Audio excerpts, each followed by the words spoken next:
ওম নমঃ শিবায়। আমরা সবাই জানি শিবরাত্রি হলো সেই পবিত্র রাত যেদিন দেবাদিদেব মহাদেব ভগবান শিব এবং দেবী পার্বতীর শুভ বিবাহ সম্পন্ন হয়েছিল।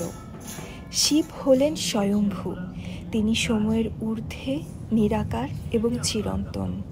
শিব পার্বতীর মিলন মানে শক্তি ও স্বয়ম্ভুর একসঙ্গে আবির্ভাব, আর এই রাতের ব্রত পালন মানেই অন্তরের শুদ্ধি ও মনের শান্তি।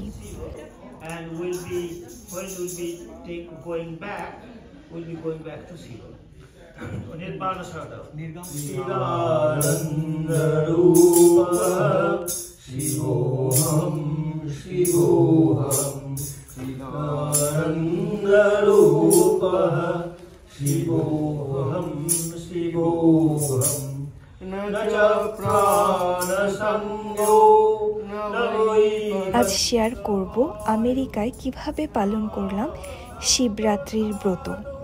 সন্ধ্যার দিকে আমরা ক্যালিফোর্নিয়ার লস অ্যাঞ্জেলসের এক মন্দিরে পৌঁছে যাই। পূজা ইতিমধ্যে শুরু হয়ে গেছে। এবছর শিবরাত্রি পড়েছে কর্মদিবসে, তাই দূর দূরান্ত থেকে আসা অনেকেই পূজার কার্যাদি আগেই সম্পন্ন করে ফিরে গেছেন। 4 প্রহরের পূজা। এই পূজা ধাপে ধাপে সম্পন্ন হয়। প্রথমে দুধ, দ্বিতীয়ত দধি, তৃতীয়ত ঘৃত এবং শেষ প্রহরে মধু নিবেদন করা হয়। এরপর পুরোহিত খুব সুন্দরভাবে ব্যাখ্যা করলেন শিবকে। তিনি বলেন, শিব হলেন চিরন্তন জ্ঞান। আমরা শিবের মধ্য থেকে এসেছি এবং শিবের মধ্যেই একদিন লীন হব। নির্বাণা শতকম স্তুতি ও বন্দনা হলো এরপর।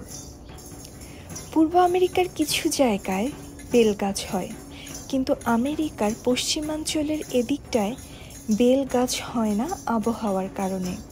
তাই ফ্লোরিডা এবং ওই অঞ্চলের কিছু জায়গা থেকে সাধারণত নাকি বেলপাতা আনা হয়।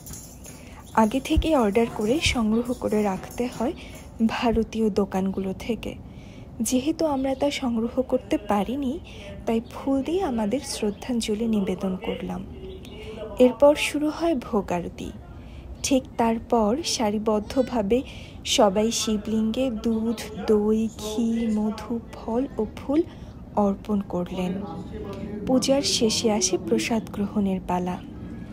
এতে ছিল লুচি, রুটি, 3 রকমের সুজি, লাবড়া, বুটের ডাল, সন্দেশ, মিষ্টি এবং নানা ফল। আহা! এভাবেই মহান শিবরাত্রির এই শুভক্ষণ পালন করলাম, আর মধ্যরাতে এক শান্ত পূর্ণ হৃদয় নিয়ে বাড়ি ফিরে এলাম। হর হর মহাদেব।